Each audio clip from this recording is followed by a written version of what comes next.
Now, 0.1% things are there where we can say that yes, this will happen.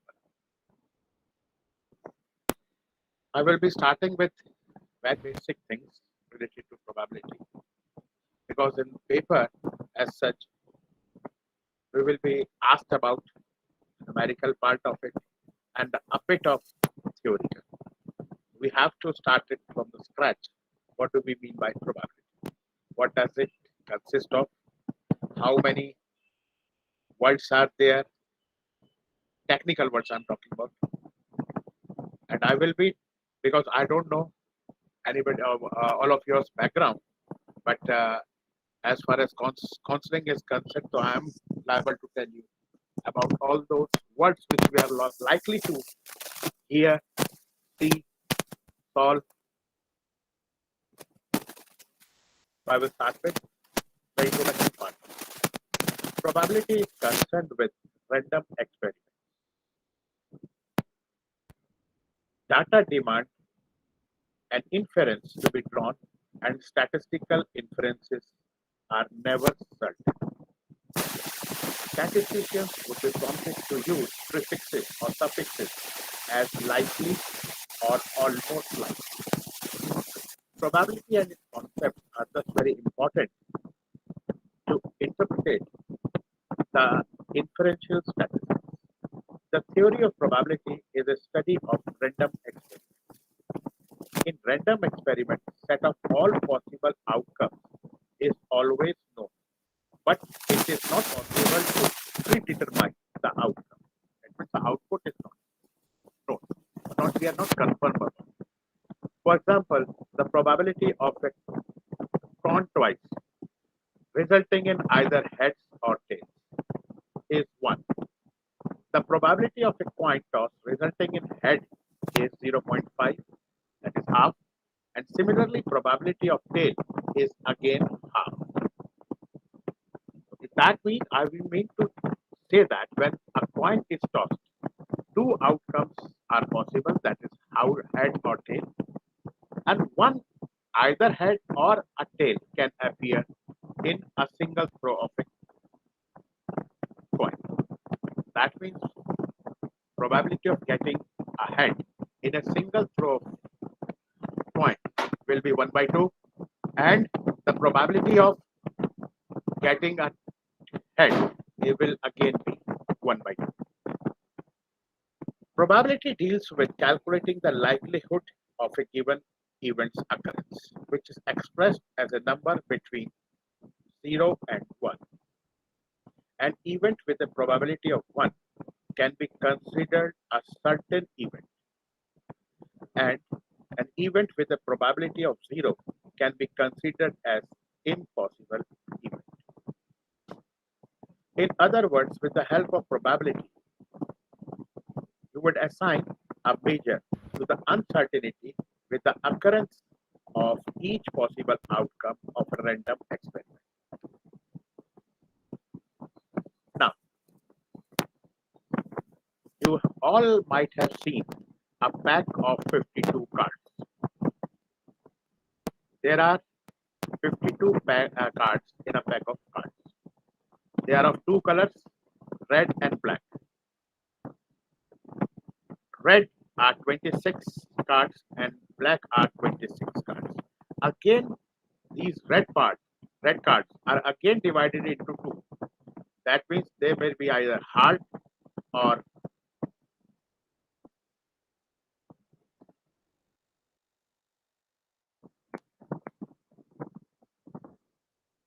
club. Otherwise, in black we will get spade and diamond. Diamond is of red and spade is of black. So that means in a pack of cards, out of 52, 26 cards are red and 26 cards are black. That means we can say that drawing a. Yeah, what is your question, Mr. Krishna?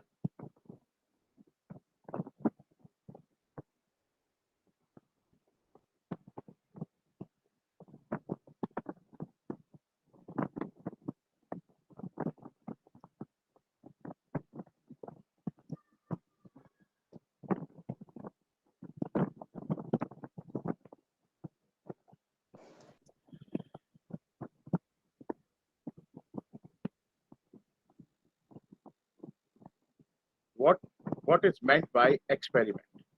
The term experiment is used in probability theory in a much broader sense than in, Excuse me, sir. yeah. Sir, your voice is a little bit blurred right now, and it's not loud. It's slow. Could you please clear your voice? How is that possible? Can you tell me?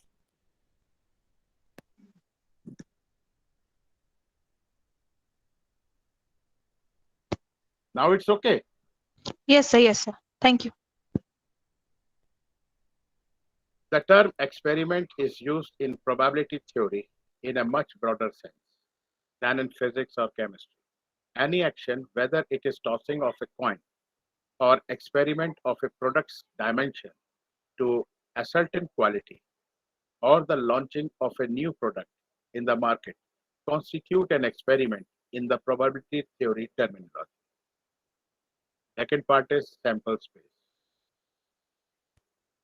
The set of all possible outcomes of an experiment is defined as the sample space.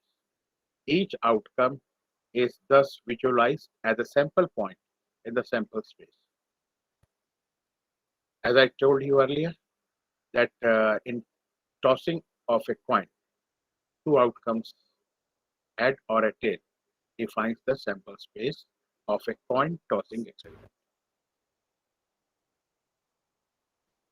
What is meant by event?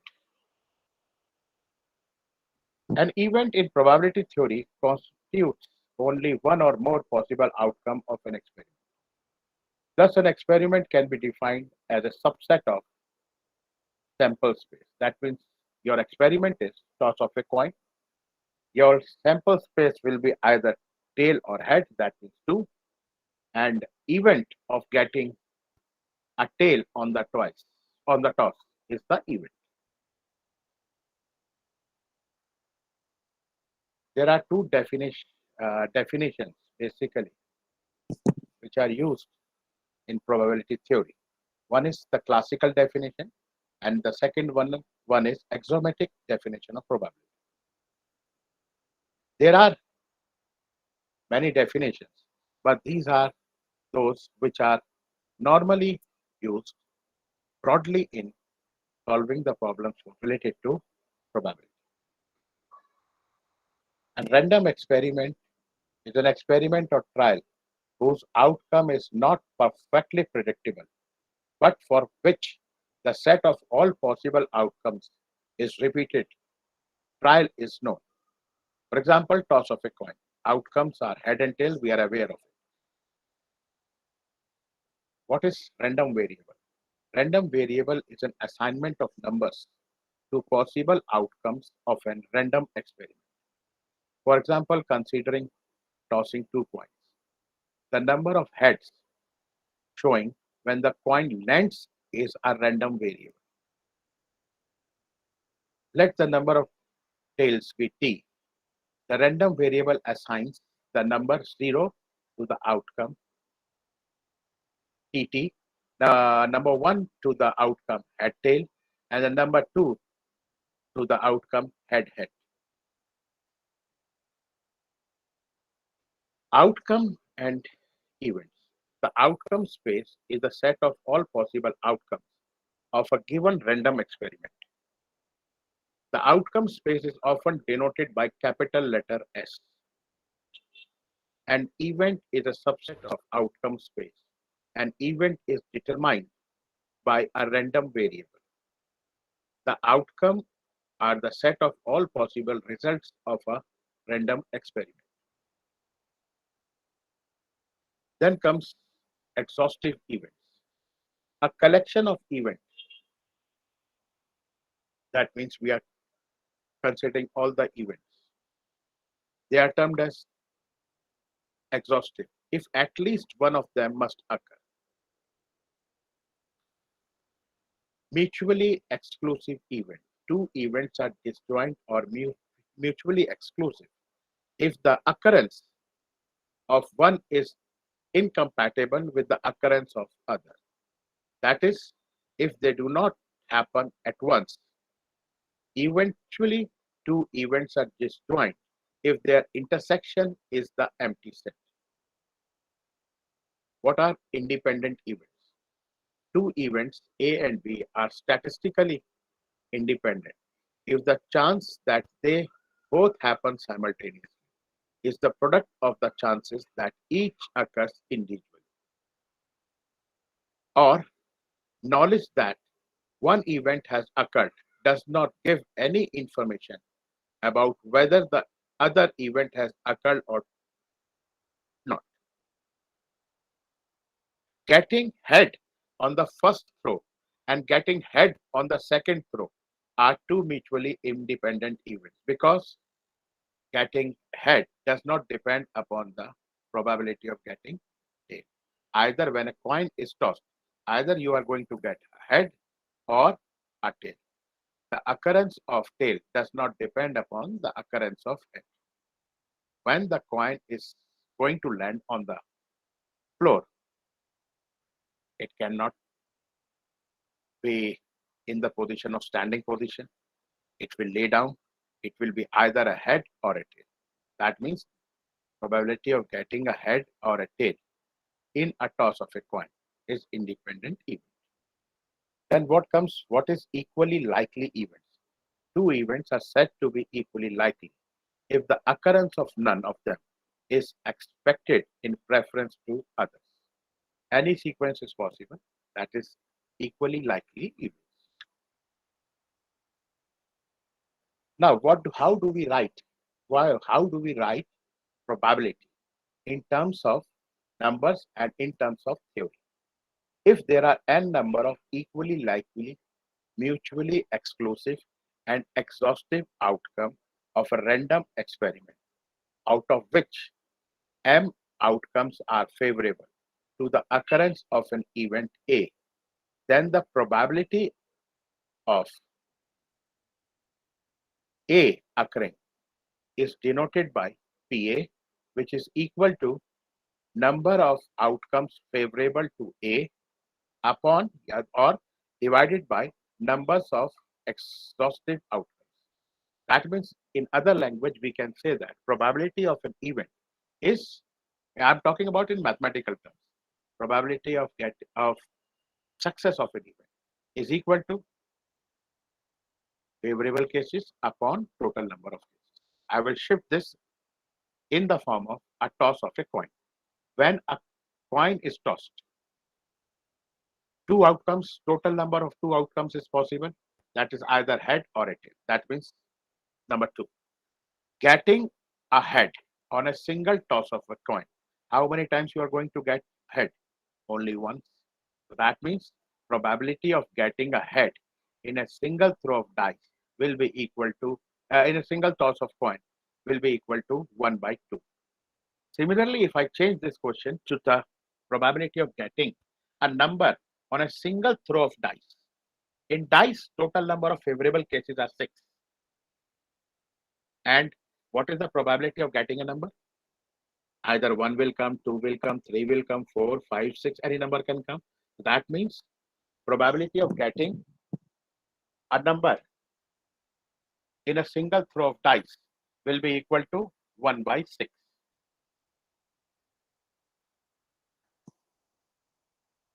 All these approaches, however, share the same basic axioms.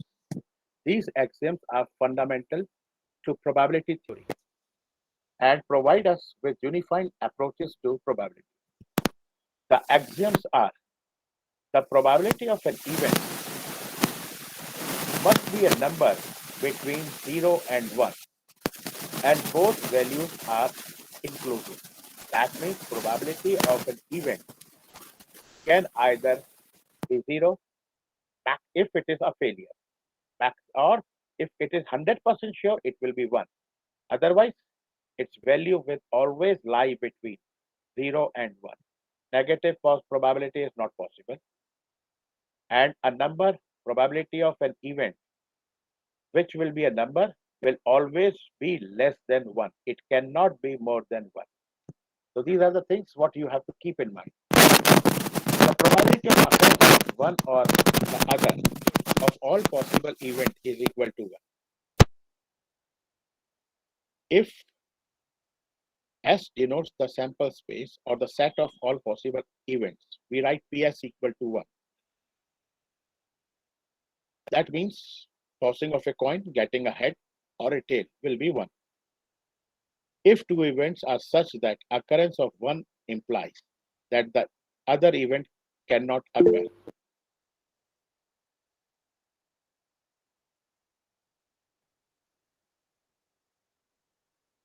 Okay, I will be doing that. If two events are such that occurrence of one implies that the other cannot occur, then the probability that either one or the other will occur is equal to the sum of their individual probabilities.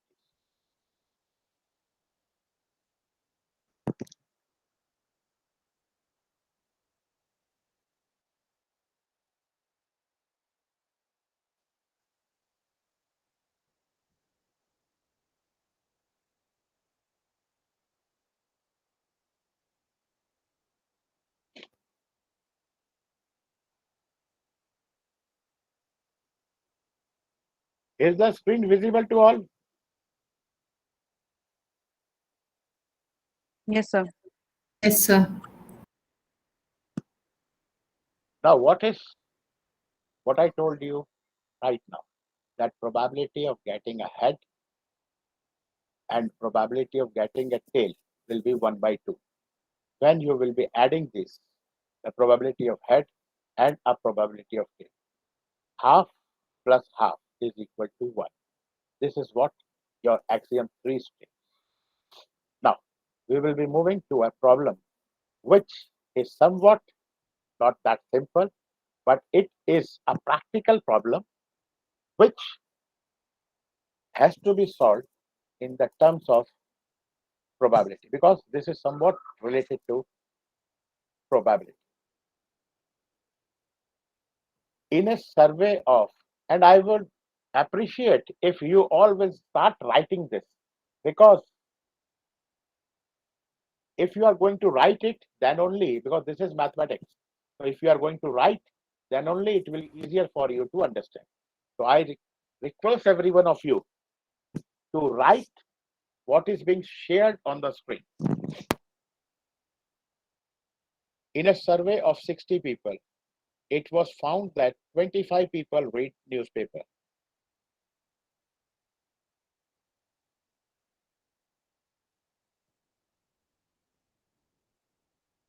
Newspaper H, and 26 read newspaper T. 26 again reads newspaper I. 9 reads both H and I. 11 reads both H and T. And 8 reads T and I. And there are 3 who reads all the 3 papers. Now your question, something mathematically, what will come into your mind? Once I'm saying that there are 60 people, and when I'm breaking it, it is more than 60. How is that possible? It is possible over here, and practically it is possible.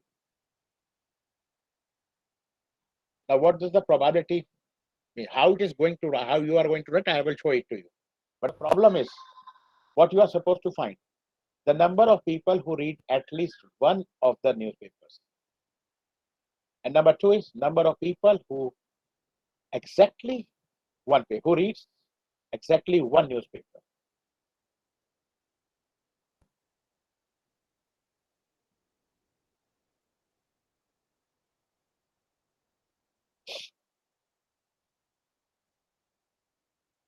Should I proceed?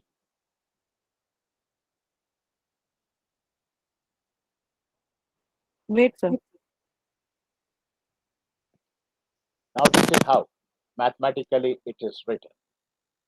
Let A be the number of people who read newspaper H, B be the number of people who read newspaper T, and C be the number of people who read newspaper I.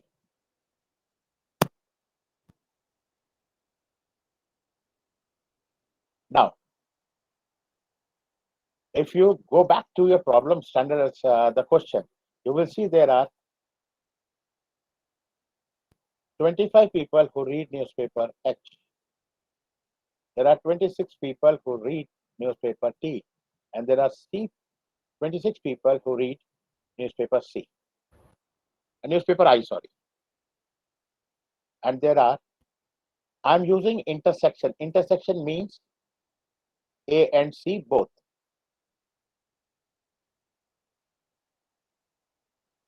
And in the third case, related to 3, that is 3 people are there who use to read A, B, C, all the 3. Excuse me, sir. Yes. Sir, we can do this with the help of a Venn diagram as well, isn't it? But this, what I'm writing, how when you will be solving it with Venn diagram, what will you doing? What will be you doing? This is the interpretation of Venn diagram only, ma'am. Okay, sir. That this after doing after drawing up the Venn diagram, what will you? How will you solve the problem? So the way you have calculated by adding all the newspaper numbers and subtracting the ones who are which is specifically read by two groups and adding the adding three which is three that is read by all the people, we can get the same number, sir. That is what you are telling you. What I've written over here and what you are saying, that is one and the same thing. I will be showing another problem later on, today or someday, when we'll be discussing about the numerical component. Same thing. We will start with the Venn diagram, and then we will come to this conclusion. I'm not sure Okay, how sir. Thank you. much. One and the same thing. That doesn't make any difference. Whatever I've written over here is the interpretation or the result of the Venn diagram only. And what you are saying, that is the same thing. Yes, sir. There is no confusion because I don't know how many people are knowing about Venn diagram. So I have to use both the things. Initially, I have to tell the answer, the way, the result, and during when I will be solving the numerical problem, I will be straight away starting with the Venn diagram. I will be drawing 3 circles. I will be joining 2, that will be intersection, and there will be a third part in between which will be common to both. That Yes, will sir. be an A intersection B intersection C. That will be 3 over here. Yes, sir. Yes. Okay, sir. Okay. Now, mathematically, what we are supposed to do? Well, what the problem was that how many people who read at least one. So at least one is A union B union C. That is basically this is a mathematical formula.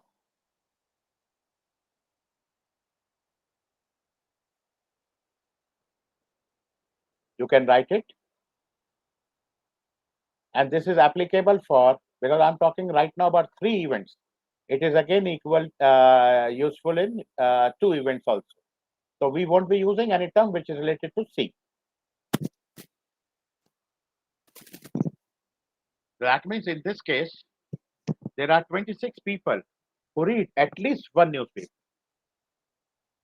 out of 60.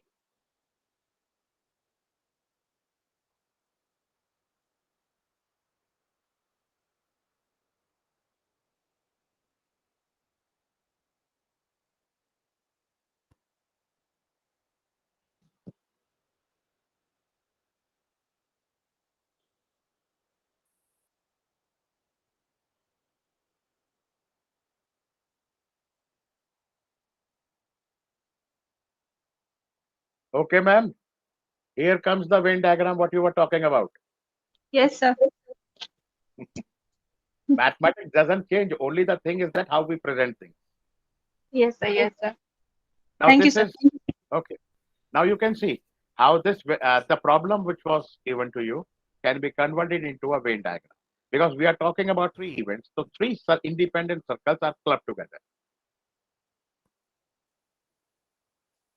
Now in this diagram, you can see there is 3 events A, B, and C. When we are clubbing these circles together, so you can see there are 4 different parts where 3 circles are joining, and they are being represented as A, B, C, and D. Okay. Now, small a is what? Which is summation of A and B. capital A and B. Similarly for B, that is A and C, and for C, it is B and C. And the D small part, which is common to all the three, that is A intersection B intersection C. You can see it, it is written over there, 3. Now, mathematically, A union B is A plus D, C union A is B plus D, and when we are going to add all these, so it is going to A plus D plus B plus C plus D, and this all comes out to be 28. We are not sure about D. Technically, we are not sure right now when we are solving it mathematically, but we know that D is 3. So later on, we will be replacing D by 3. That will be 28 minus 2 into 3. That is 6. That comes out to be 22. Hence, 30 people read exactly one newspaper. This is somewhat, you can see that I have used the problem or the mathematical formula for calculating probability, because right now I'm just calculating up the numbers, because we are not sure about how many people are reading the newspaper and of what kind So they are. Yeah, why exactly we are having 2D which one? of D?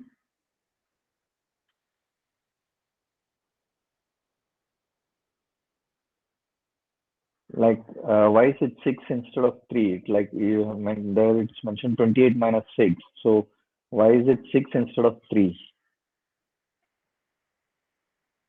Okay, you can see over here it is 3, and mathematically it's coming out to be 2D. So it will be multiplied by 2.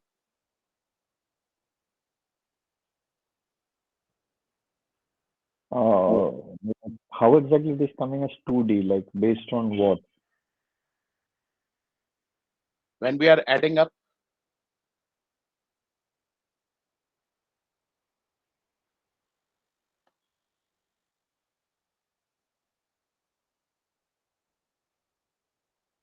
you have written all these numbers over here. Yes, sir. Now what is this A? That is A is number of A union B. A intersection B will be what? A plus D.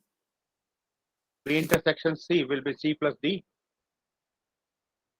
And C intersection A will be B plus D, because D is common to all the three parts.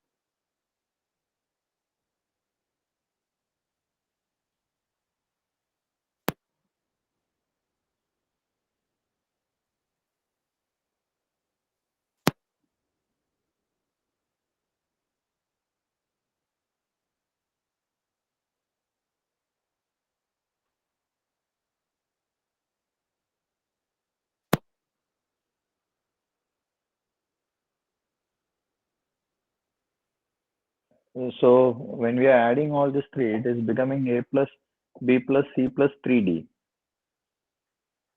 It is coming up 3D.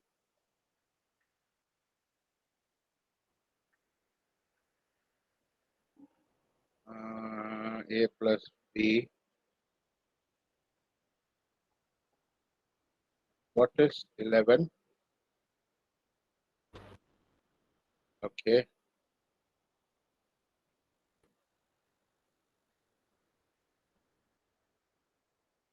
Okay. Change it with 3D. I'm changing it over here. It will be 3D.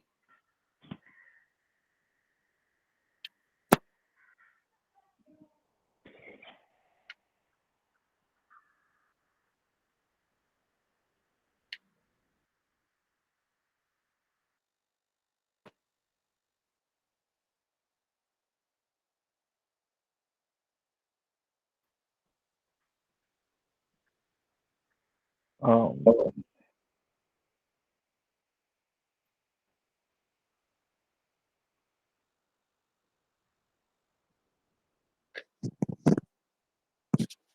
Let me see to it.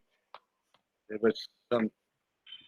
yeah, I believe it is not 3D also because there is some confusion on that one. Let me check it out.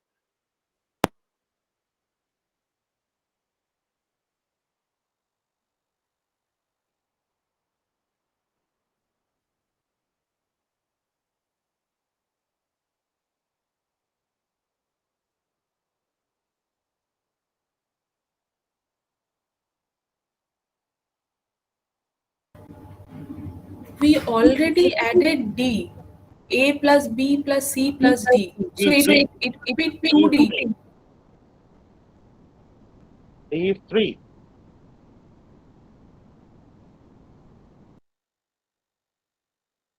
A comma C.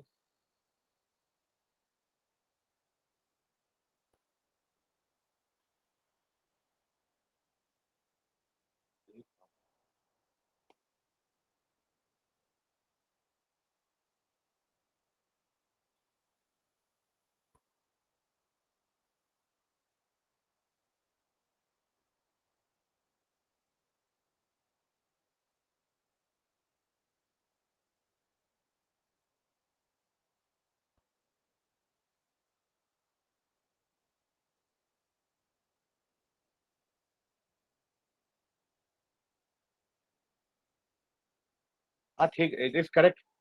Your A intersection C is 9. That is Yes, B plus D. B plus D. That is B plus D. that is B plus D. A intersection C is B plus D.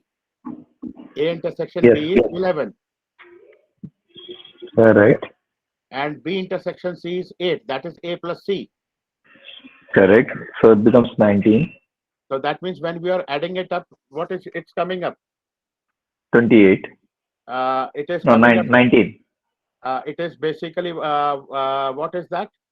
That is A plus B plus C plus 2D. A plus B plus C plus 2D. Okay. Some यहाँ मैंने लिखा गलत है B plus D. Yeah, that हाँ but that is 2 only. वो 6 ही होगा. यहाँ पर एक D एक्स्ट्रा है A plus B plus C plus 2D. ठीक तो लिखा है. B plus D B plus D ये रहा. A plus D कहाँ है वो ये रहा. A अच्छा 2D. ये Okay. उसको ये करना था ना. That is typographical error. That will be सही है. It will be 22 ही होगा ये. और ये 2 ही होगा आपका. 2D होगा sir.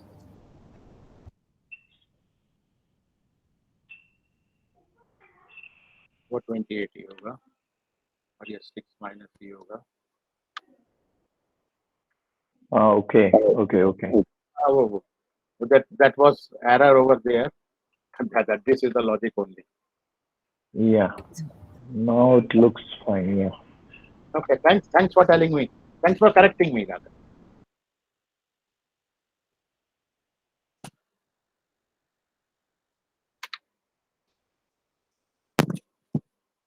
Okay, this is basically an application of Venn diagram. Normally probability, we think over probability, but this is basically an application of Venn diagram.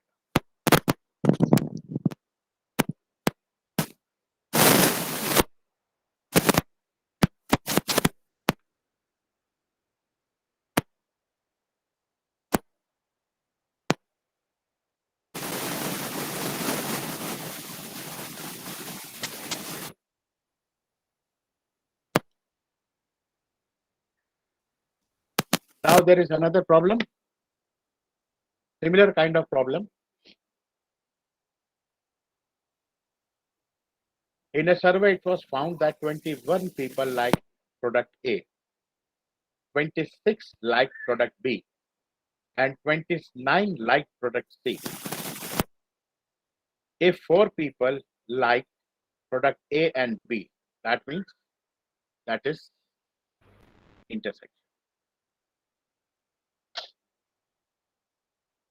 And 12 people like C and A, and 14 people like B and C,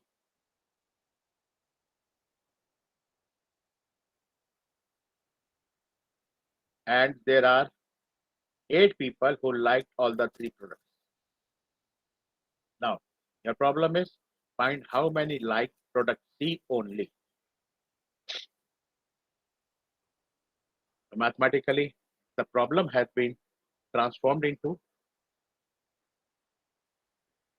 mathematical terminology. That means an A. Here I mean to say that A represents for product A, B represents for product B, and C represents for product C. And the numbers will be shown by NA equal to 21, and B equal to 26, and C equal to 29. Intersection is 14, which likes A and B. D and A is 12, and B and C is 14. And there are 8 people who like all the 3 products. That means when they are liking all the 3 products, they will be shown up by intersection. Now I will be drawing the Venn diagram for it.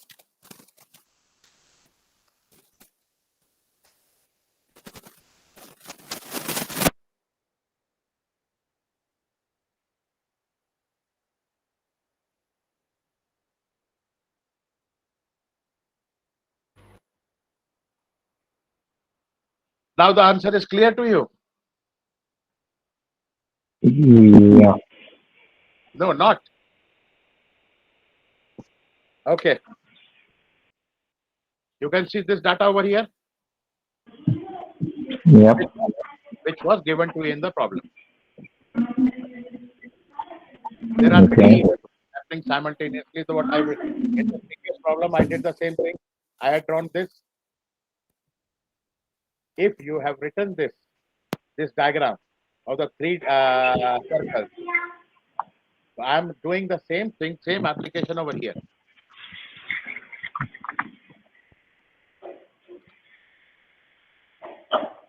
Now this is the basic problem what we are talking right now, and this is the Venn diagram for it.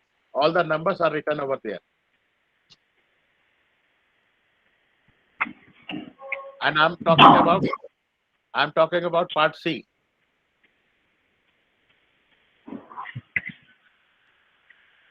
Because your question states that how many people are there who like product C only. So this is part C over here.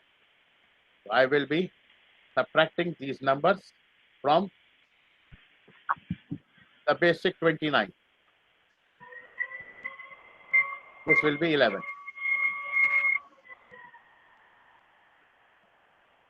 Similarly, you can find out the number of people who are liking product A and product B simultaneously. Because right now in this problem, only part C was asked. Similarly, you can calculate for part B and for part A. The basic formula is not going to change.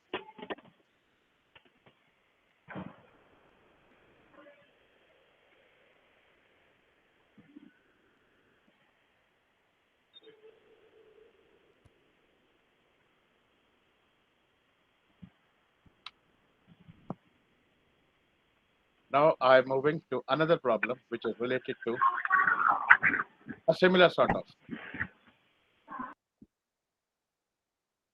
Consider your locality where out of 5,000 people residing, 1,200 are above 30 years of age and 3,000 are females. The problem will look like that it is very easy, but when you will start solving it, it will become difficult for you to analyze. So listen to it, see to it, how it is being transformed. Out of the 1,200 who are above 30, 200 are female.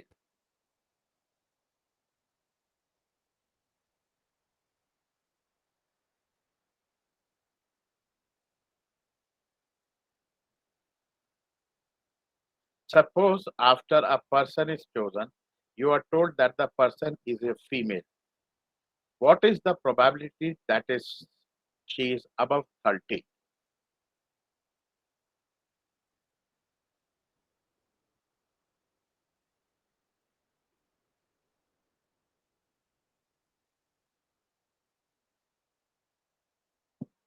Can any one of you then tell me that how many male are there who are above 30?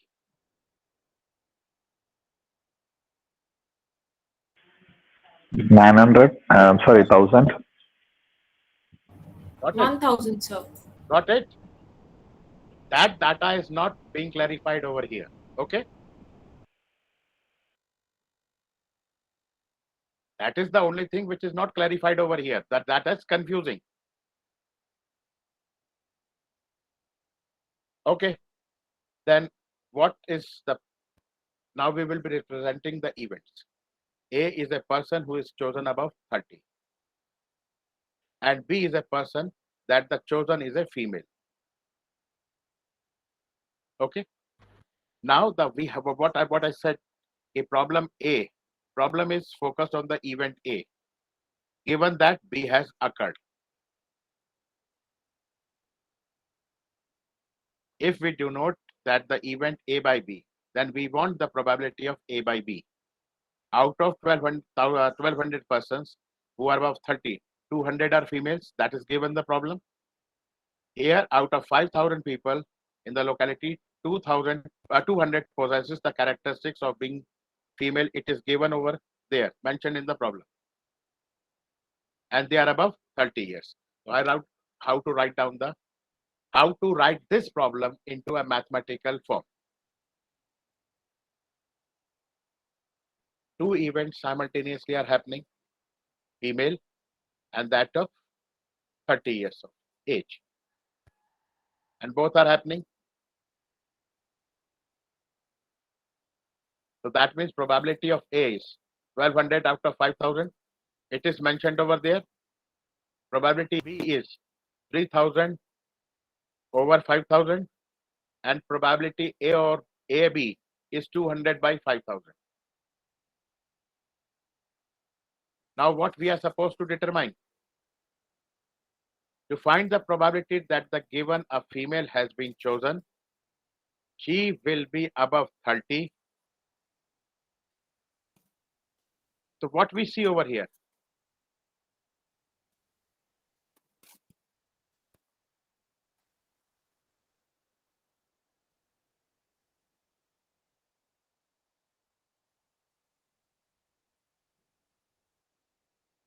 That means we can say that there are 200 females which are above 30 from total of 3,000 females. That means your answer will be 1 by 15.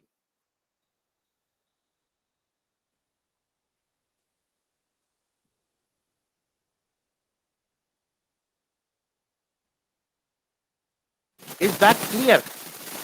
How the numbers are being used, how the data is being used in case of probability. So how about the probability of AB? Why we are considering as 200 by 5,000? Why not by 2,000? Why we are not considering 200 by 5,000? Probability of AB.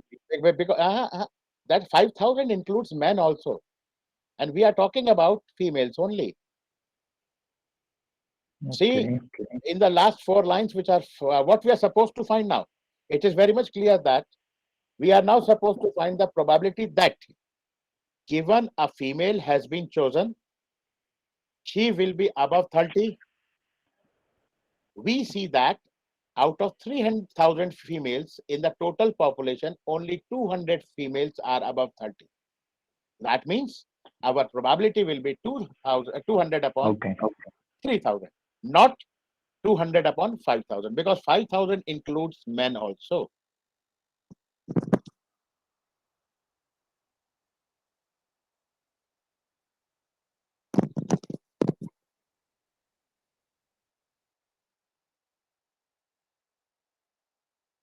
Is that clear now? I'm just Yes, making, yes. I'm just telling, I'm just telling you how to differentiate, what to find in the problem basically. I'm not uh, telling you how to solve the basic problem. I'm telling you to a typical problem which needs your kind attention while you are solving it. Similarly, as Mr. Rakesh said, why not 5,000? 90, more than 90% students have take 5,000, but it It 3,000. has been mentioned. What, Right. what? It has been mentioned. Ma'am, the thing is that when normally a student is solving the problem, the same 200 upon 5,000 comes into the mind. I'm just telling that.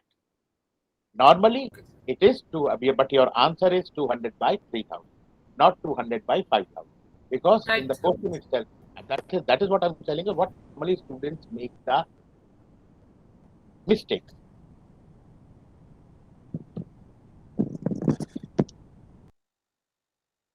Okay, now I will be going back to the theory.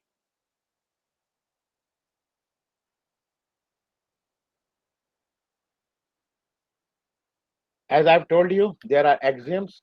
Axioms is basically what? Number one, your answer, that means probability. Answer in probability will always lie between 0 and 1.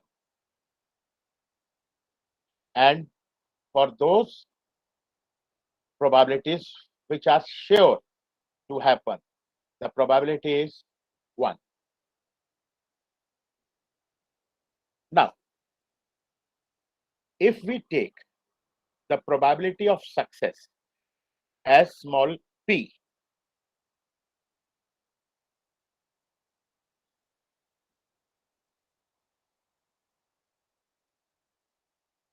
and we represent the probability of failure by q, I'm talking about the standard part. Probability of success is represented by p, and probability of failure is represented by q. Theoretically, the probability of success plus the probability of failure will be equal to 1.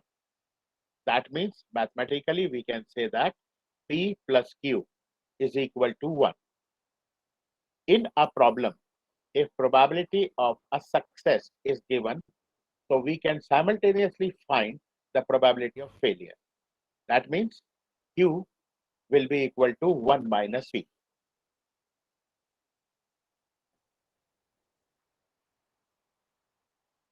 I will be showing you the basic formulas which are used, and I had used it in my earlier problem also. You can write it down because it will be beneficial for you when you will be solving up the problem.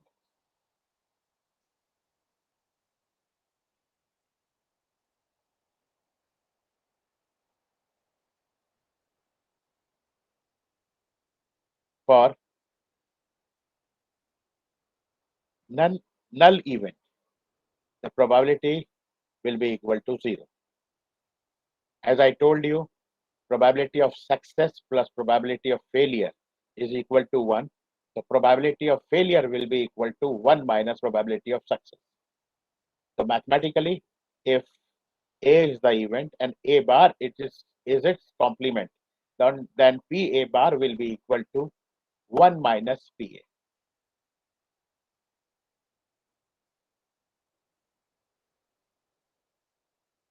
If we say that probability of failure and intersection of probability of B, that means it will be equal to probability of B minus intersection of A and B. The fourth part,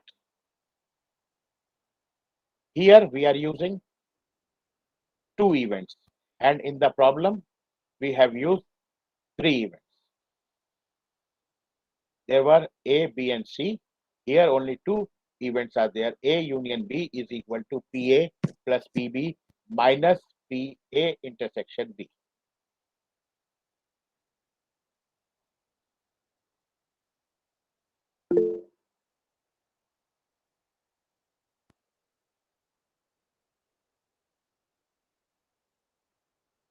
Now comes the conditional probability theorem.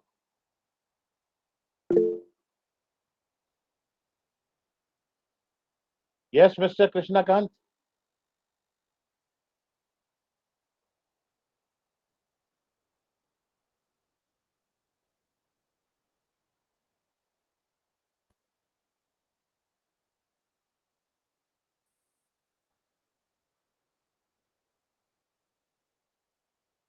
This is related to when two events, probability of two events occurring simultaneously.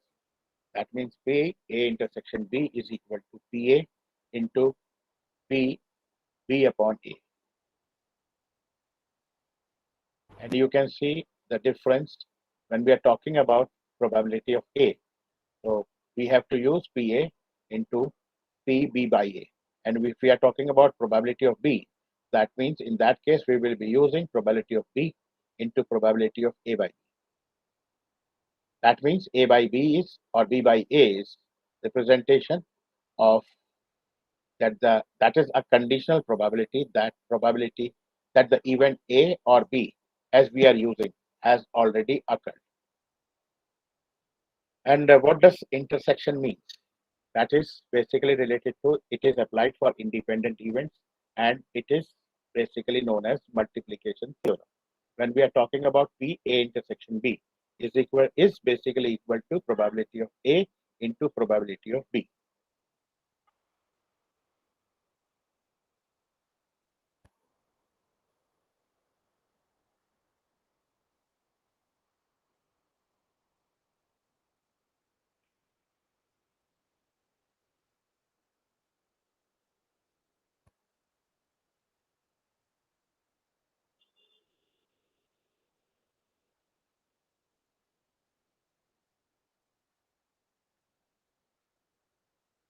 Now I will be talking, I will be discussing about one of the most important part of this probability theorem, that is Bayes' theorem.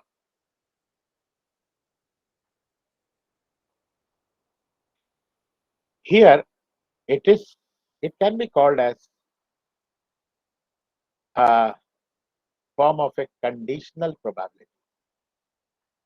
Here we will be asked about to find the probability of a particular event which has happened in a situation.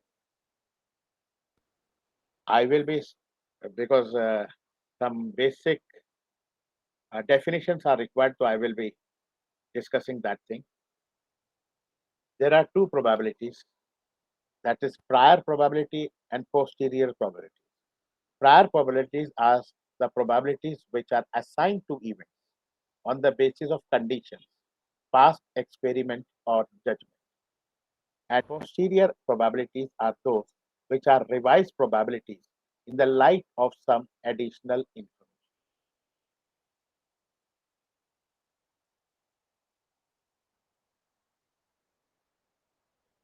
Now you can write down the formula, because this formula will be used, because when we will be writing up the problem, so we will be using this form but in different form.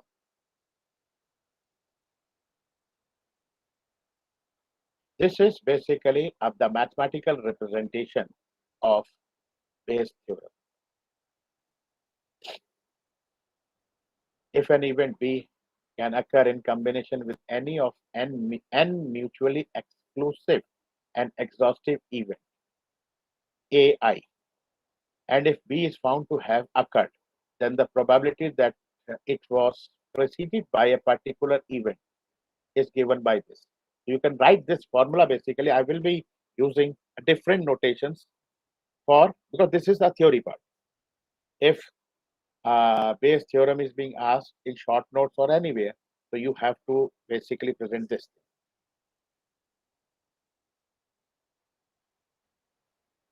This is the mathematical representation of Bayes' theorem.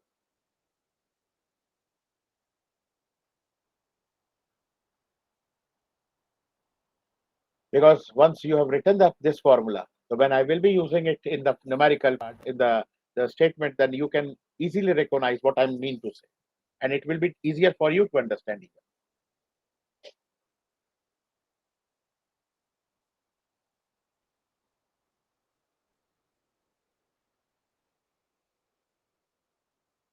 I will be moving now to the basic standard problem related to base theory.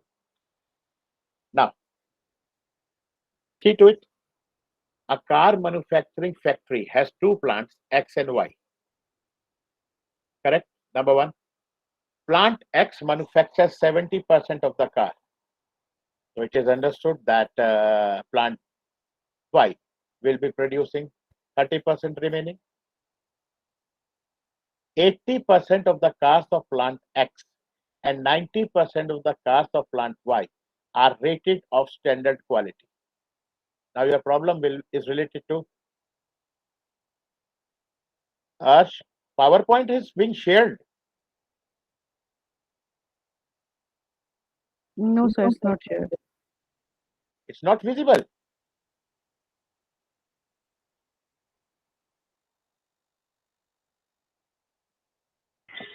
No, what they mean to say is, can you send the PowerPoint by email to the No, students? no. That is not permissible.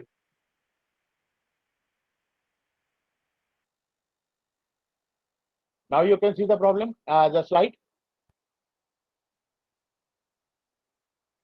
Yes. Now it is visible. Yep. Okay, fine. This is the problem. A car manufacturing factory has two plants, X and Y. Plant X manufactures 70% of the cars. So it is understood that plant Y will be making 30% of the cars. 80% of the cars of plant X and 90% of the cars of plant Y are rated of standard quality. Okay, that means a problem is related to production of standard car quality. A car is chosen at random and it is found to be of standard quality. This is what I told you. We are talking about to a problem which is related to a car of a standard probability. Now, what he is asking for? He is asking for that you have to find the probability that it came from plant X. The problem is related to plant X. So after the end of this solution, I will be asking you to find the probability of plant Y. Okay. Now, I will be converting this into my mathematical form. Suppose E is the event of the car of standard quality. So B1 or B2, I'm representing it for plant X and Y. So the probability of a car, first of all, I'm talking about the probability of the car. There are two events, car and of standard quality. Okay. So first of all, we will be taking the car. Car is, if it comes from plant A, plant X, so it will be probability is represented by PB1, which is equal to 70 by 100. And similarly, PB is equal to 30 by 100. Okay. Now, we will move it to the second part. 80% of the cars of plant X and 90% of the cars of plant Y are rated to be of standard quality. So what we have said, if it is being manufactured by plant X, so it is represented by PE by B1. See, it is PE by B1. The probability is 80 by 100. And if it is from the plant B, it will be PEB2 equal to 90 by 100. Okay. Now, what you are being asked, that the plant car of standard quality has been chosen and it has come from plant X. So see the change. P B1 by E. Here you have written PE equal to B1. See over here, you have written PE over B1 and you are finding PB1 by E. So this is how it is written. I'm telling you in the layman's language. PB1 is the probability of a car chosen from plant A into the probability of the car it is of standard quality upon divided by it is probability of the car it is chosen by plant A into probability of a car chosen from plant A of standard quality plus probability of choosing plant B and multiplying it with the probability of standard quality car. When you are writing all these numerical numbers, you can see it comes out to be 57 by 83.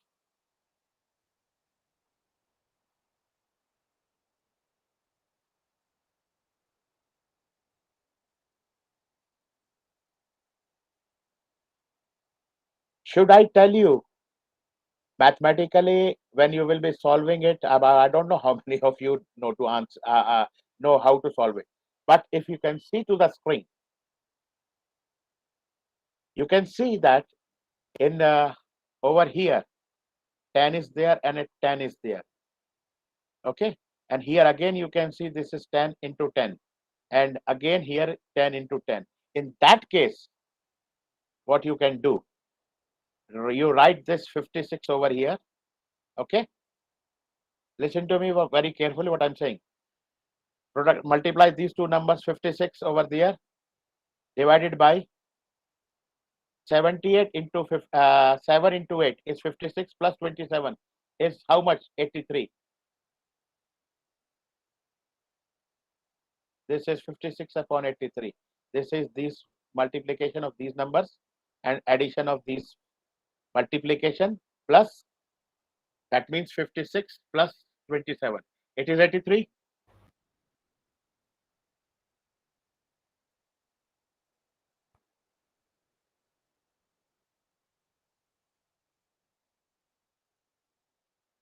Is that clear what I told you?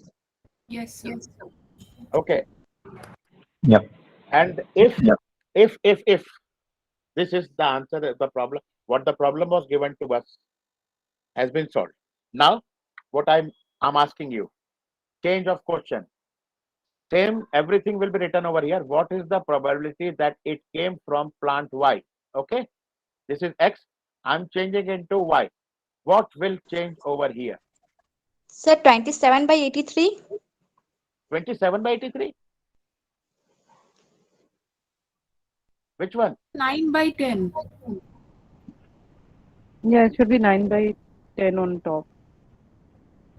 On top, it will be 50. That is what I'm telling you. It will be 56 upon 100 on the numerator, and it will be 56 upon 100 plus 27 upon 100. What I told you to do.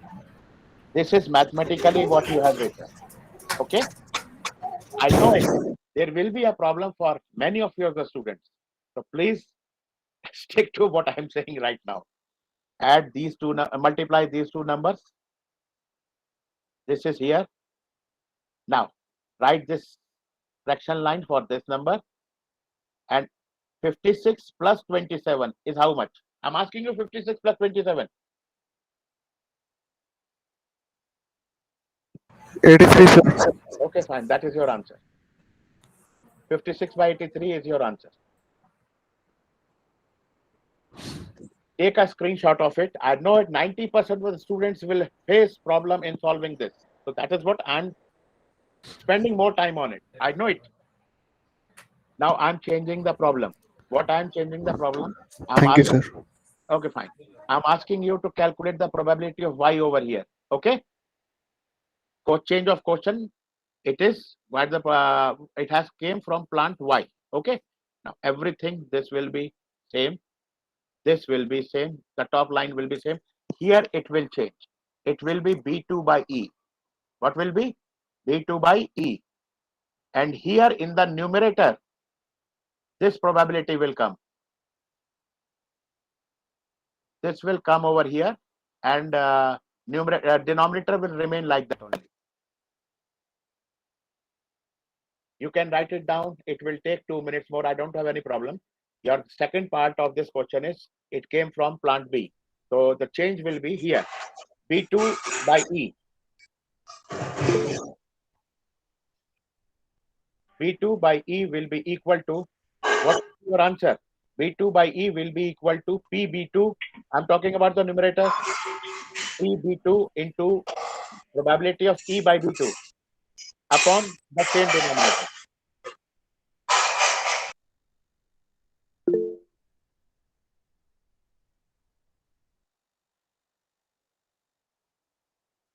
Denominator will remain the same. There will be change in the numerator, and numerator will be 3 by 10 into 9 by 20 and 9 by 10. So can any one of you can tell me the answer? Yes, sir. 27/83. Okay, fine. Now, probability of choosing plant E, plant 1 was 57 by 83. Correct? Listen to me what I'm saying. Probability of 56 choosing by plant 83.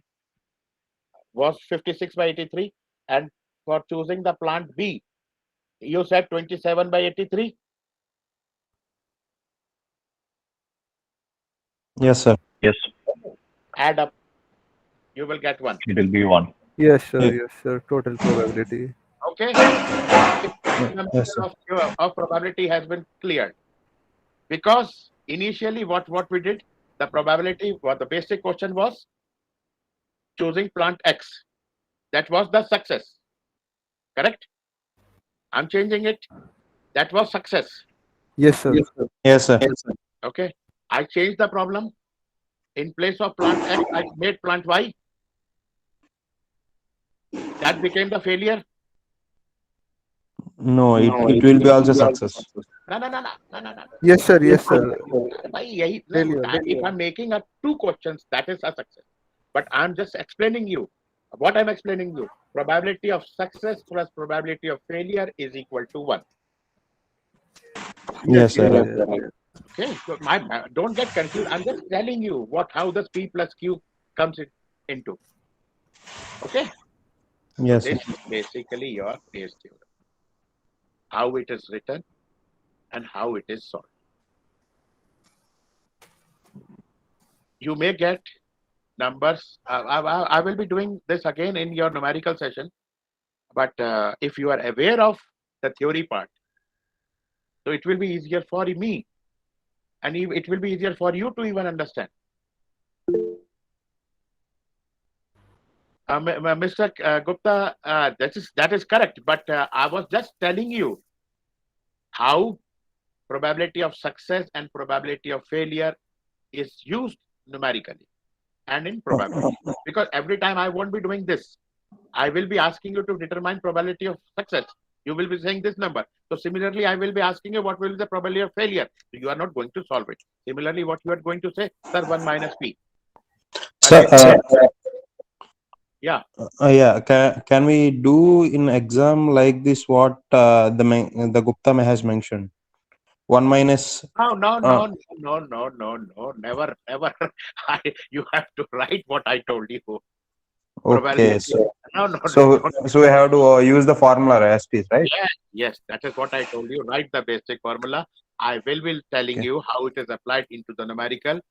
While basic problem was the probability that it came from plant X. Okay, sir. I'm One more discussing- doubt. Can we use calculator in the masters in main exam which we are going to do? Or? Listen to me very carefully. हम mathematics के अंदर ऐसा कुछ भी चीज नहीं आती है जिसमें आपको कैलकुलेटर यूज करना पड़े, but you can carry if it is being allowed, you can use. So it's not mandatory. Mandatory basically होता नहीं है, क्योंकि अब आप यहाँ देखिए what आपको इसके कैलकुलेशन में क्या कैलकुलेटर यूज करना है. Sir, I am from Andhra, Telugu people. I don't know Hindi much. Sorry for that. Okay, no problem. Huh. Yeah. And now you can see how much we have to use the calculator. Okay. Normally, it is not related to anything which is related to engineering or something or finance part. I don't think in MS5, this MMPC-5 math calculator is required as such. Whatever will be required. The mathematical value will be given into the problem in the paper. What we say, refer to the table. So, tabular value you have to simply divide, add up, and divide and add up. Please do it correctly. Okay, sir. But that's it. Nothing to worry about the calculator. Calculator is not required at all. Okay. It's not normal calculation. My doubt was whether it was allowed or not. That's all. No. But what I'm saying, normally Okay, it is sir. not mentioned anywhere, but you can carry, and if you are being permitted to use, you can. Okay, Otherwise, sir. Okay. technically, as a teacher, I don't think, or as a counselor, I don't think a calculator is required as. Yes, sir. Okay. Thank you.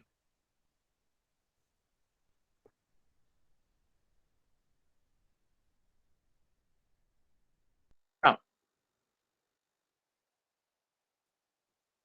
we will be moving to another part of the probability, that is discrete probability distribution.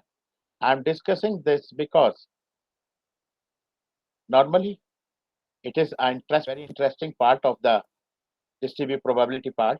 It is calculative in nature, and you have to keep in mind that to which kind of distribution it is related. Because what I'm discussing right now will be useful to you in your research methodology paper, that is MMC 15. Okay? And whatever is being taught to you, what has been discussed in MMPC 5, maximum part of it will be used this way or that way in your research methodology paper, that is MMC 15. So I request everybody to listen to it, what I'm saying, what I'm trying to say, what I'm trying to tell you.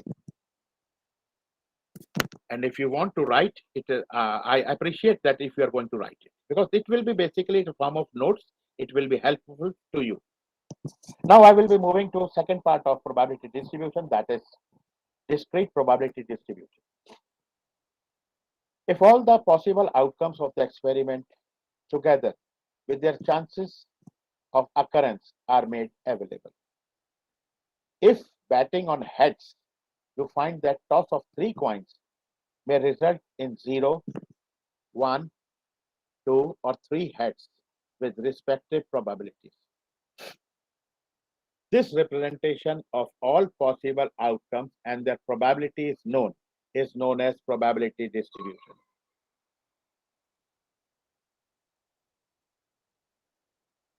Now the thing is that, as I told you, that is something related to distribution. So any number of things can occur in the mind. Suppose you are interested in getting or writing up the number of heads in tossing of 12 coins. So that means tossing of 12, number 12 is high. So we will be using discrete probability distribution in that. And discrete probability distribution is being used in we will be discussing later. The outcomes of the toss of 3 coins can be expressed in terms of heads, number of heads only. It can be no head, 1 head, 2 heads, or all 3. A discrete probability distribution counts occurrence that has countable or finite outcomes. This is in contrast to a continuous distribution, where outcomes can fall anywhere in the quantity. Common examples of discrete distribution include the binomial, Poisson, Bernoulli distribution.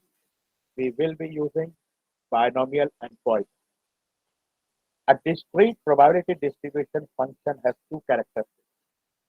Each probability is between 0 and 1, and the sum of probabilities is 1.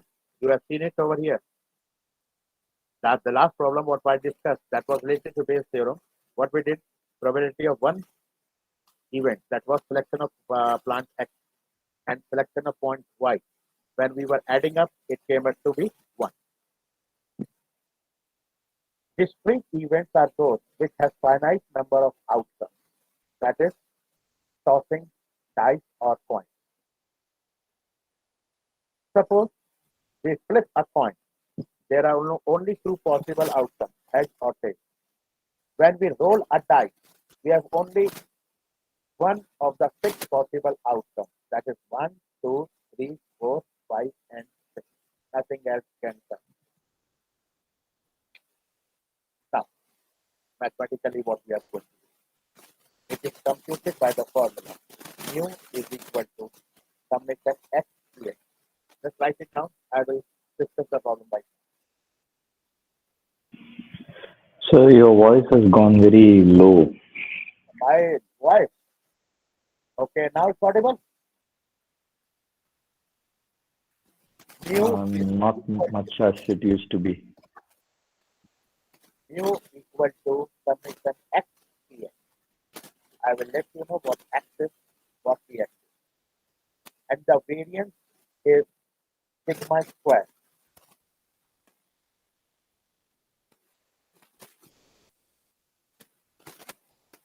Mean is mu equal to summation x dx, and variance is denoted by sigma square.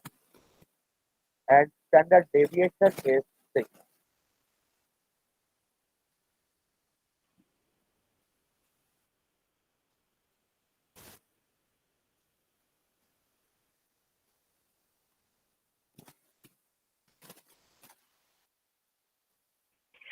So can you show it on the screen, please? Coming. भाई mathematics बगैर screen के तो हो नहीं सकती ना. It can't be. It is not possible at all. This is what we will be. What I told you right now. We are talking about a problem which is related to toss of a coin. Now you can see the different terminologies what I've told you right now. Discrete value, that is 0, 1, 2, 3. Probability, what you have found, which is probability distribution, that is denoted by pH. And random variable is getting a head on a toss of coin. Can any one of you can sum up all these four figures? 0.125, 0.375, 0.375, and 0.125. How much it comes out to be?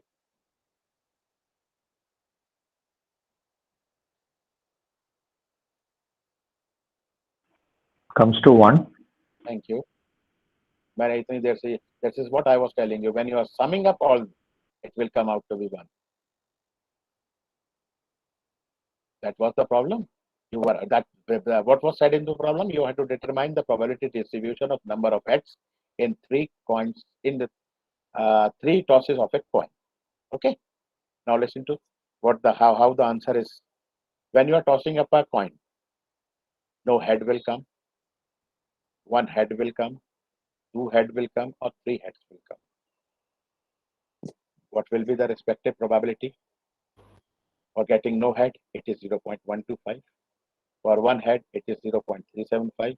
For 2 head, it is 0.375.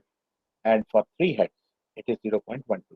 Now a question arises into your mind. I have done it. How I can come to know that I have found the correct answer? So to check whether you have done it correctly or not, it is to sum up all the probabilities of pH. And you yourself said it comes out to be 1. That means we can say that the problem has a correct solution. In distribution only, we can make sure that we have done it correct.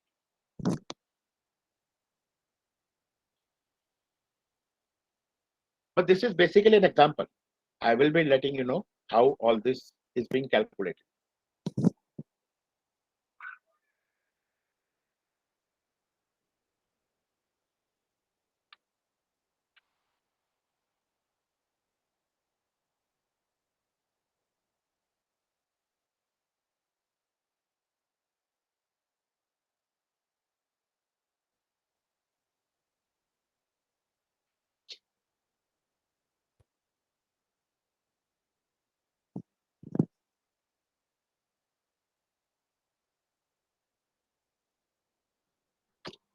Is the screen visible to you?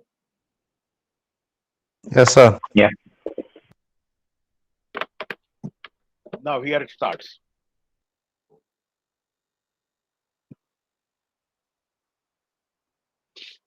This is, we are talking about probability distribution of random variables. So this is how it is represented.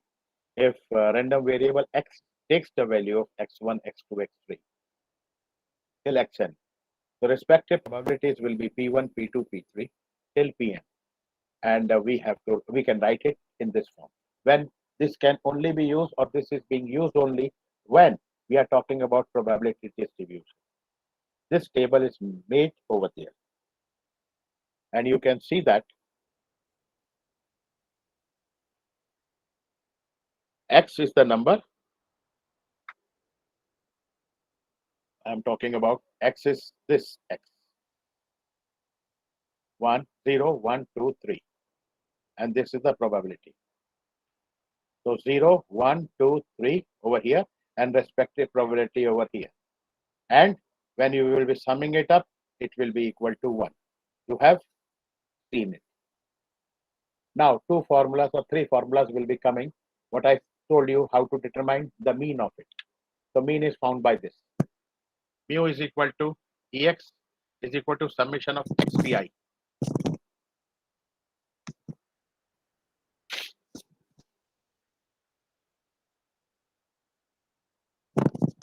You write down this formula. I will be using it in the problem.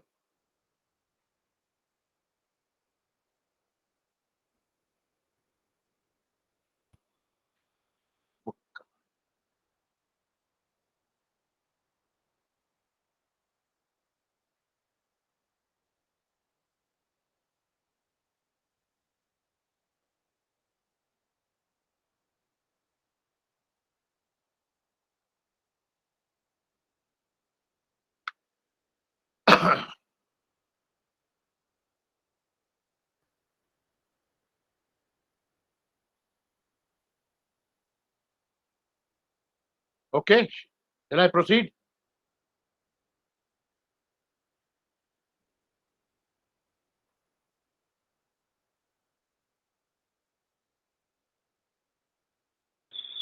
Yeah. Now, this is the problem.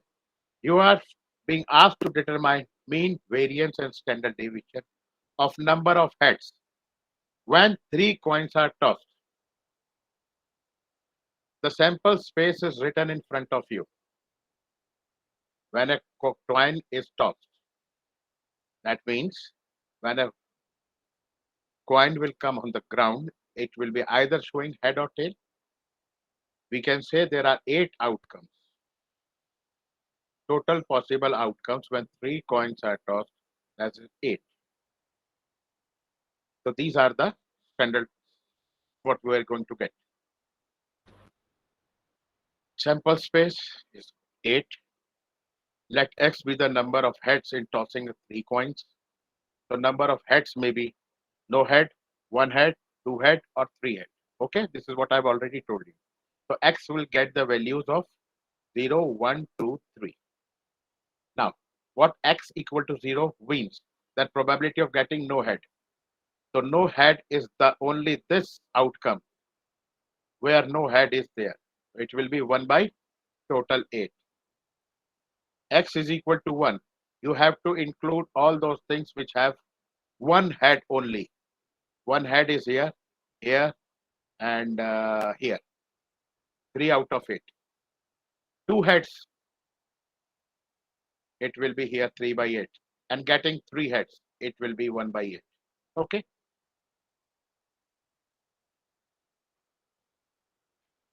Is that clear?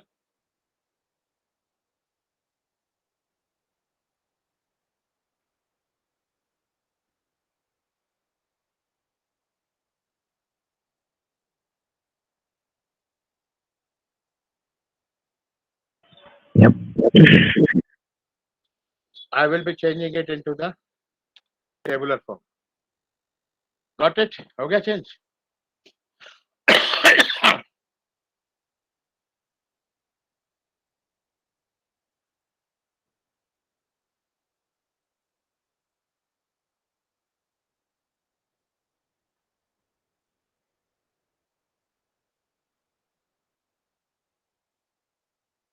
Mean is what? Summation of, it is denoted by mu. It is summation of xpi. Xpi means what? You have to multiply this 0 by 1 by 8 plus 1 into 3 by 8 plus 2 by 2 into 3 by 8 plus 3 into 1 by 8. You have to go add up, you will get 3 by 2. And for variance, it is sigma square, that is summation of x square. X square is this. X is this, you have to square it. And multiplied by p. This minus mu is this. 3 by 2. What I will be doing? 0, square is 0, multiplied by any number. It will be 0. So this got removed. 1 chi square 1, multiplied by 3, 8. This will be 3 by 8. 2 chi square 4. 4 into 3 by 8. Over here, 3 chi square 9 by 8. Add up all this. Minus 3 by 2 ka whole square, that will be 9 by 4. It comes out to be 3 by 4. This is variance. And standard deviation is under root of variance. That is under root of 3 by 4. So it will be root 3 by 2. And root 3 is 1.732. The total answer comes out to be 0.87 something.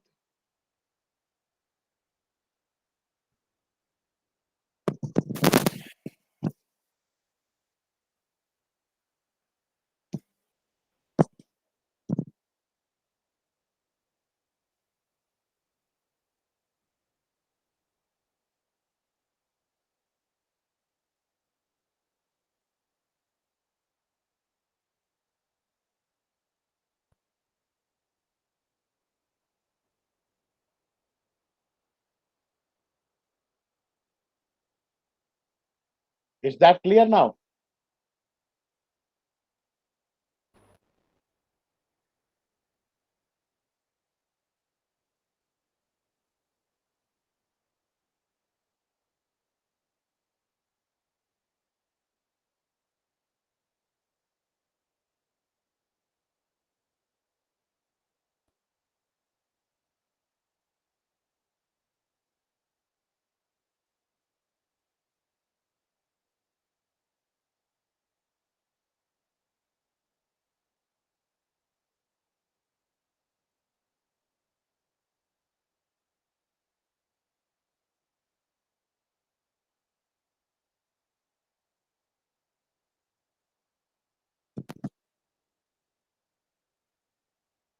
Should I move forward now? Yes, sir. Is that clear?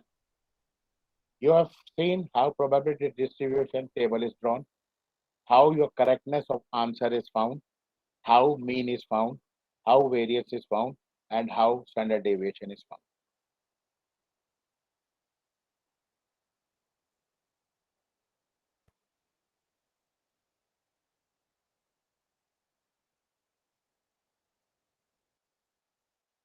Now I will be moving to Bernoulli's theorem. Here, a concept of combination will be used.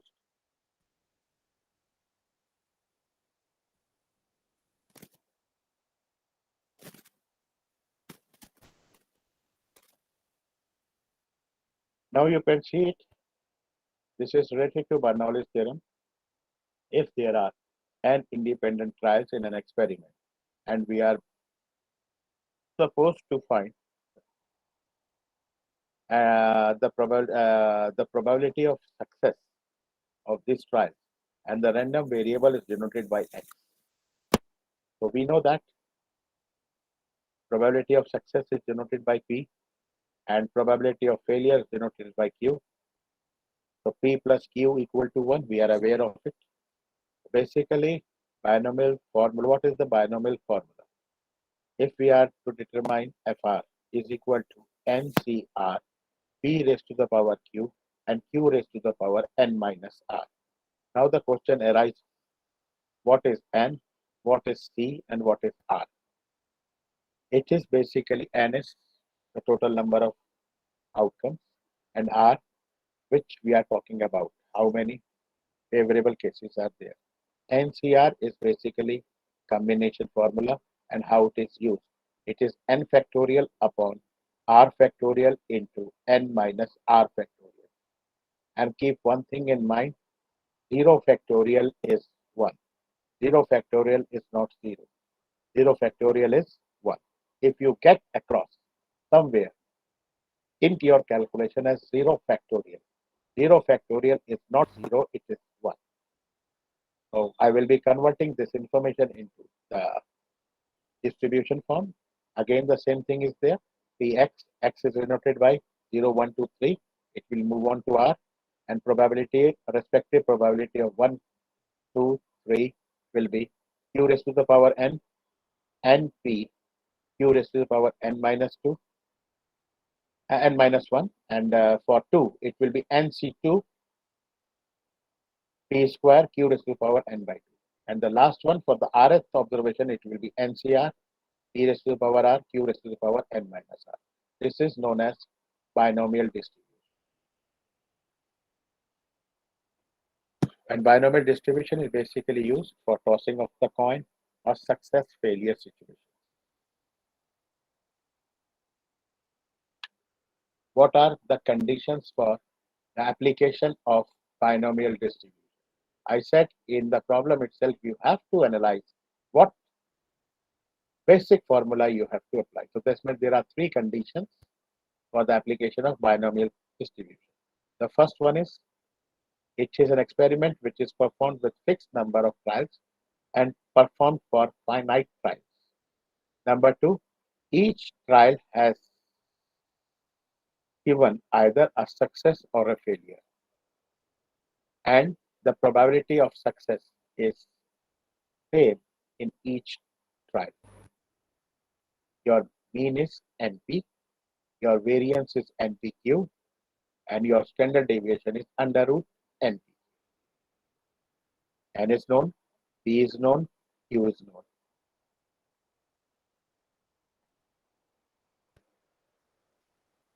This is the formula.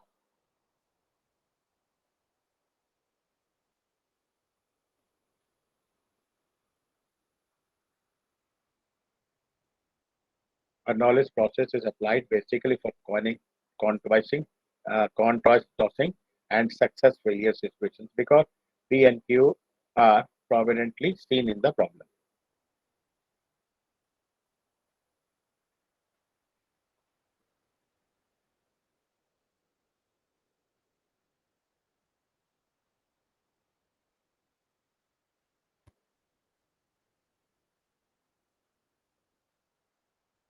Now, what are the conditions where Poisson process? Second condition is Poisson. Poisson process is basically, this is applicable to events occurring randomly over time and space. Number 1, how? The question arises how? Where it is? Number 1, to count the number of defects of a finished product. Number 2, to count the number of deaths in a country by any disease or natural calamity. Number 3, to count the number of infected plants in the field. Number 4, to count the number of bacteria in the organism or the radioactive decay in atoms. To calculate the waiting time between the events. Now you can see straight away while going through the problem, you have to remember these 4 or 5 conditions. So straight away you can come across and you can decide that this is related to a Poisson distribution process. Now, again, what is the basic formula and where it is applied?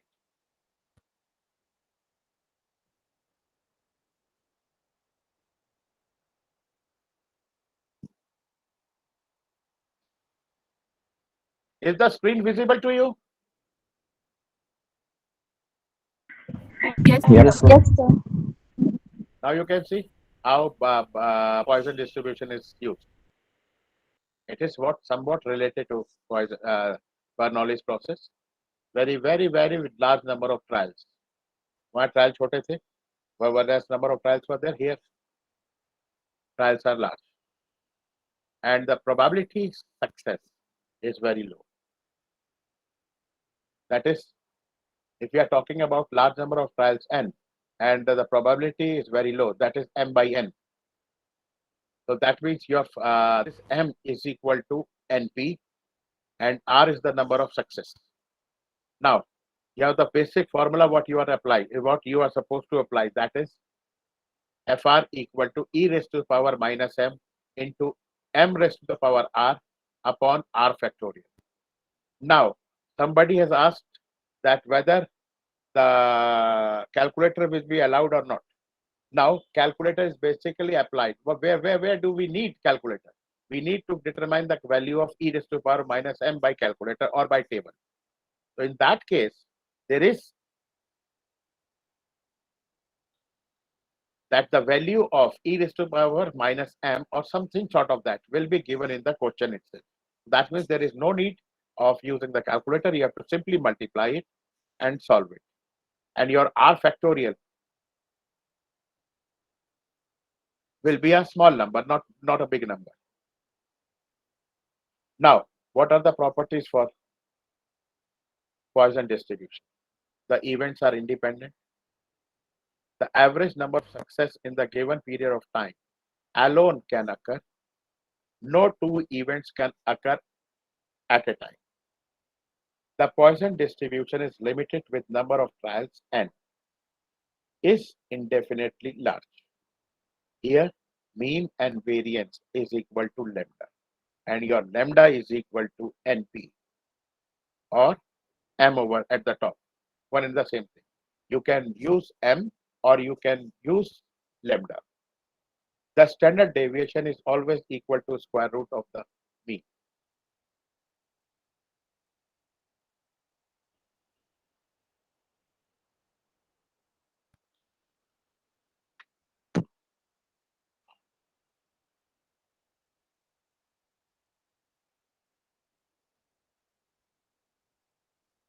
Okay, is this clear?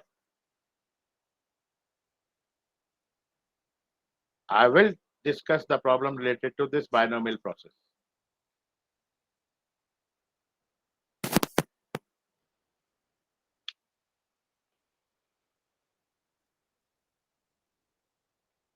Now, I will be taking this problem with binomial distribution. Here, problem is if 3% of electronic units manufactured by a company are defective. That means we are talking about defective product, and its probability is 3%. 3% is mathematically 3 by 100, which is equal to 0.03. That means your P is equal to 0.03. Number two, next, find the probability that a sample of 200 units. Now you can see N is very large, 200. And you are supposed to determine the probability that less than 2 bulbs are defective. Okay. Less than 2 bulbs are defective means either one is defective or none is defective. You have to calculate the value, calculate the probability that less than 2 bulbs. So say come, less than 2 bulbs are defective. Now how we will proceed? So we are supposed to determine the probability P x is less than 2, which is equal to probability of no defective plus probability of one defect.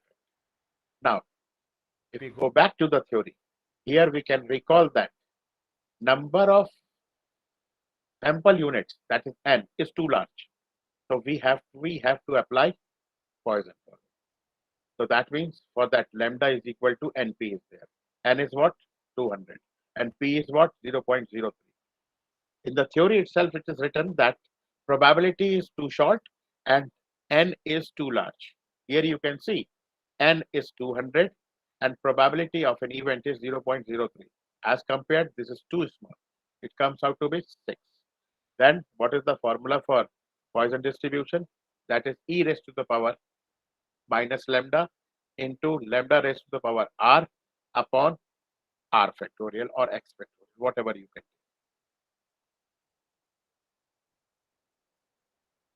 Now, how this is solved?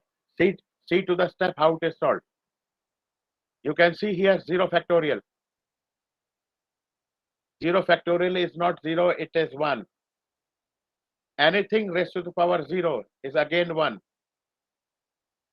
Anything raised to the power 0 is 1. 0 factorial is 1. You can see both of these two things in the same problem. 6 raised to the power 0 is 1. 0 factorial is 1. 1 multiplied by any number is the same number. That comes out to be e raised to the power minus 6. I'm talking about the first part. In the second part, your x is 1. 1 factorial is 1. Any number raised to the power 1 is that particular number. E raised to the power minus 6 will remain same. While solving, you can take e raised to the power minus 6 common. 1 plus 6 will be 7. That means you have to your answer will be 7 into e raised to the power minus 6. And the value of e raised to the power minus 6 will be given in the problem itself. So that means you have to multiply it. 7 into 0.00247, which comes out to be 0.01729. Probability of any event cannot be more than 1. Okay? Is this the problem identification? Application of the theory has been discussed under different conditions, because all these are applied under different conditions.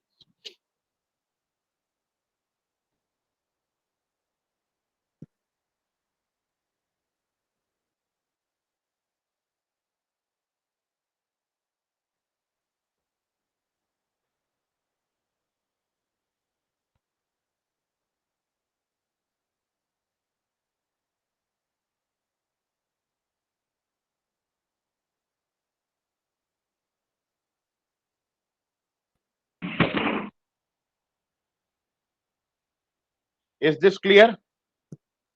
The concept, the application, and the theory.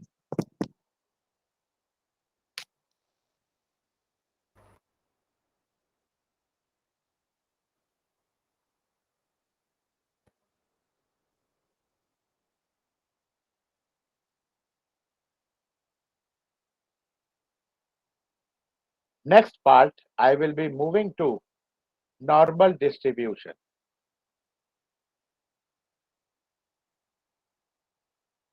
And if you, I don't know how many of you were present in the last session, we had something discussion about mean, mode, and median.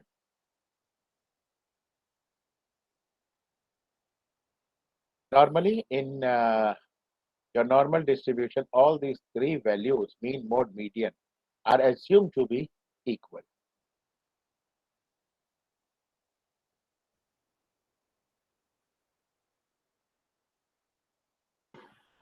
Yes. Sorry?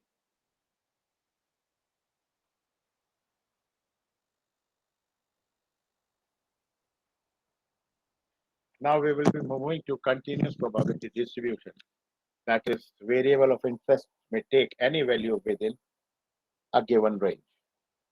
And this type of random variable, which can take an infinite number of values, is called continuous random variable.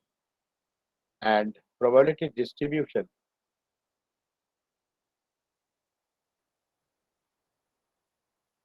of such a variable is called a continuous probability distribution.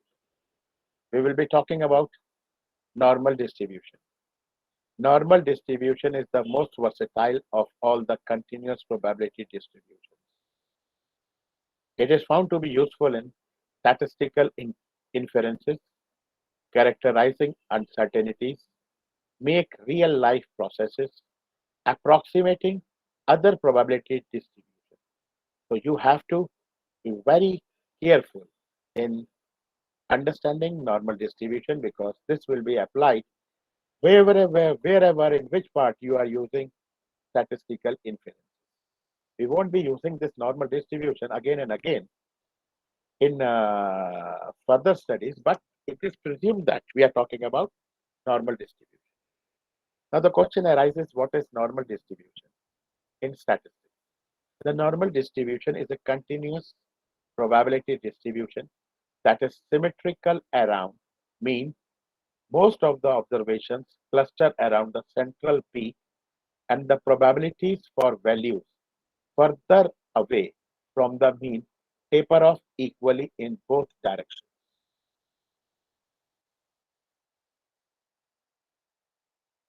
Now the thing is that where we do apply normal distribution. These are basically real world phenomena that actually follows normal distribution. That is, first one is birth weight of babies.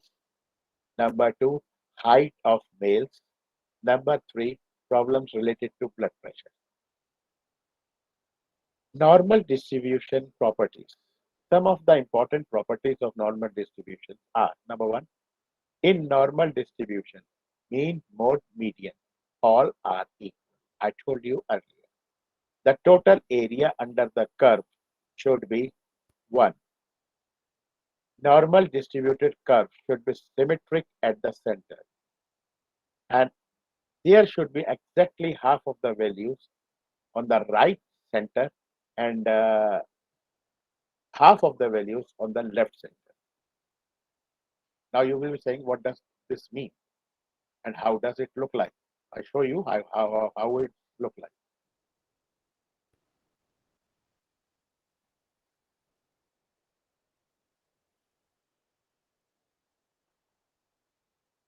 This is the black line, what you can see between the bar graphs.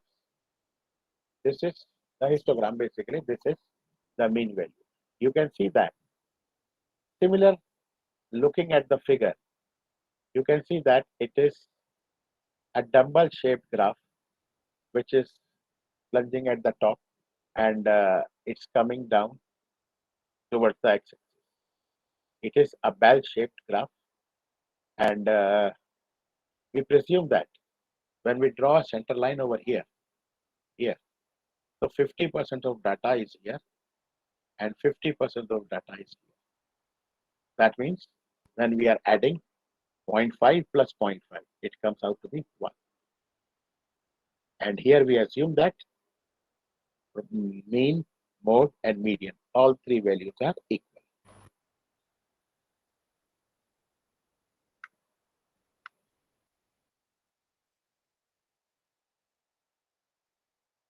Now, what we are supposed to find in probability distribution? We are to determine the area under the normal curve.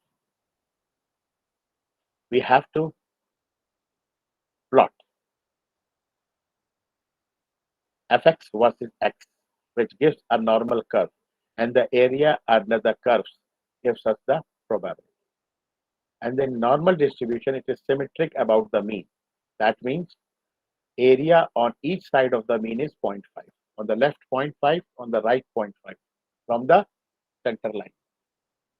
And the area between mu plus k1 sigma and mu plus k2 sigma is the same for all normal curves irrespective of the values of mu and sigma. Mathematically, we will be using this relation in statistical analysis. Mu plus k1 sigma. Mu is equal to k2 sigma. The empirical relation states that, now see, this is what has to be remembered. The empirical rule states that 99.7% of the data observed following a normal distribution lies within 3 standard deviation of the mean. I'm repeating it. You may write it. The empirical rule states that 99.7% of the data observed following a normal distribution lies between 3 standard deviation of the mean.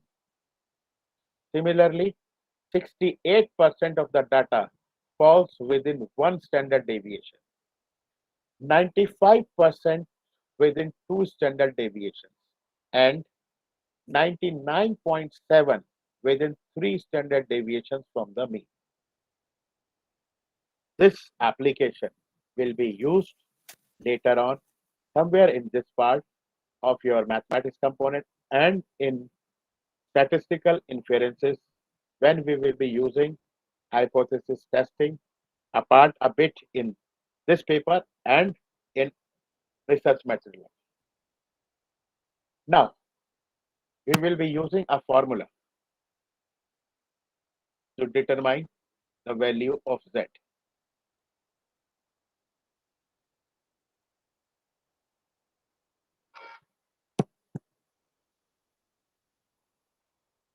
Is the screen visible? Yes, sir. Now, this is the formula. Z is equal to X minus mu upon sigma. All these values, all the three values of the right side will be given to you. 4 will be given to you. Mean in the problem will be given to you. SD will be given to either the variance will be given or SD will be given. You have to be very careful while finding out these values of X, mu, and sigma. It's not going to change. X will be there given in the problem, what you have supposed to find. Mu will be given in the problem. That is whether it will be shown, it will be known, and either sigma or variance. Anything will be given to you. So you have to use this formula Z is equal to X minus mu upon sigma. Because this Z score will be used in finding out the area under the curve. I will show you how it will be found. You have to remember this formula for normal distribution, that is Z is equal to X minus mu upon sigma.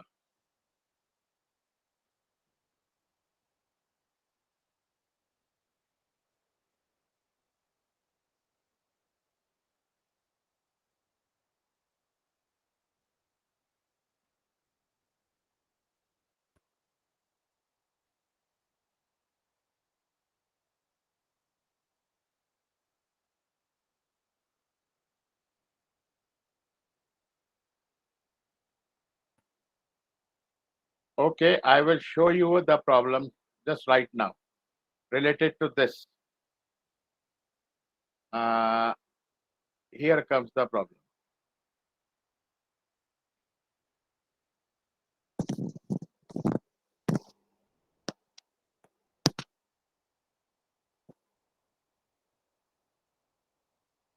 Is the screen visible? Yes, sir.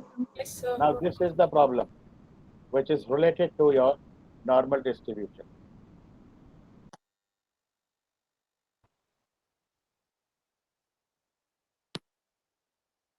This try to understand the problem. Now the thing you just listen, see to the problem.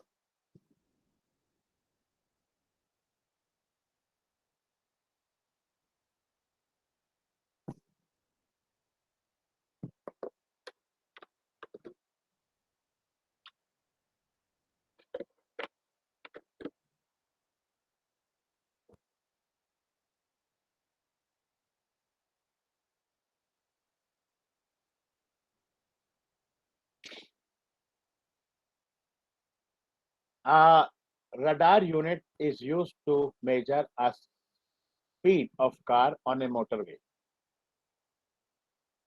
The speeds are normally distributed. Number one, listen to, try to understand the problem. It is very much given. It is normally distributed with a mean of 90 kilometers per hour and standard deviation of 10 kilometers per hour. Mean is given, standard deviation is given, normal distribution has been stated. That means initially you're in your mind that Z value, that Z formula should occur.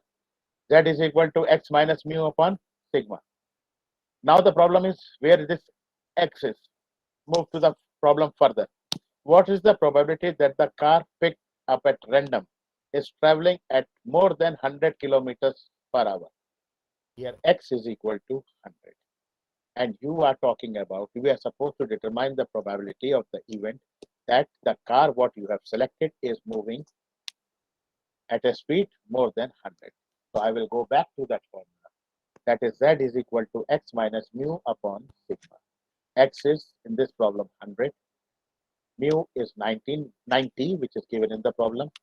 Standard deviation sigma is again given in the problem. Now, you are supposed to determine x, the probability of x greater than 100.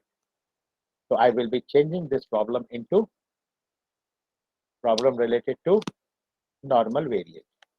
The probability x greater than 90 will be equal to, determine the value of z, that will be 100 minus 90 by 10, that will be 1. Okay, 90, 10 by 10 is 1. So that means your z will be 1. That means we are talking about the probability which is more than 1. So it is basically, it has the formula total area minus area on the left of z. So from the tabular value, it is 0.8413. So your final answer will be 1 minus 0.8413. It comes out to be 0.1587. So that means we can say that if at random a car is chosen which is moving at a speed of more than 100 kilometers per hour, it is found to be 0.1587. This is how it is applied.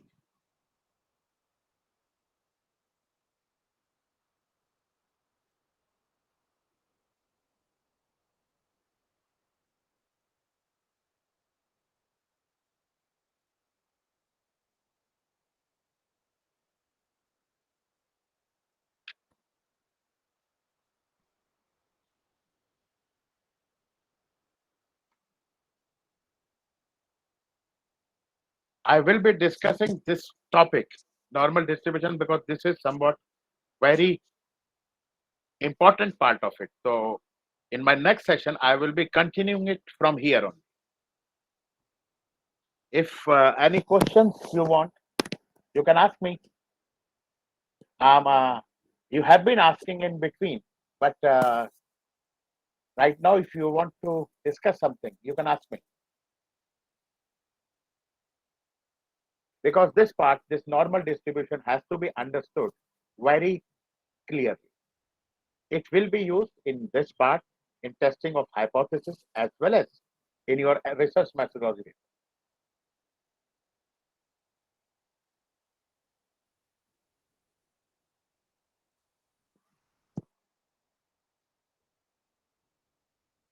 So should I conclude today's session? Yes, sir. Okay, thank you. Thank you, sir.